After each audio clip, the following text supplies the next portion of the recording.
Praise the lord అండి. అందరికీ ఎలా ఉన్నారు? బాగున్నారా? ఈరోజు ఈ ఉదయకాల సమయంలో దేవుడు మనకిస్తున్న వాగ్దానం ఏంటంటే, బైబిల్ గ్రంథంలో నుంచి 23వ కీర్తన 5వ వచనం నేను చదువుతున్నాను.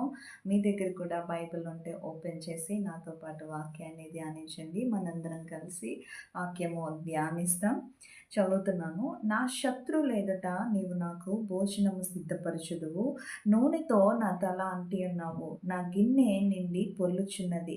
కదండి! దేవుడు వాగ్దానం ఎంత మంచి వాగ్దానం దేవుడు మనకి ఈరోజు ఇస్తున్నాడు కదా! మన శత్రువుల ఎదుట దేవుడు మనకి భోజనాన్ని సిద్ధపరుస్తాడంట.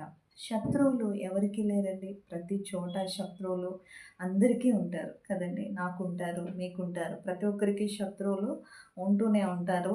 ఎదుర్కొంటూనే ఉంటాం. మన పరిస్థితులను బట్టి, మన ఇంటి పక్కల, చుట్టుపక్కల, మన ఇరుగు పొరుగు కావచ్చు, మన ఉద్యోగంలో కావచ్చు,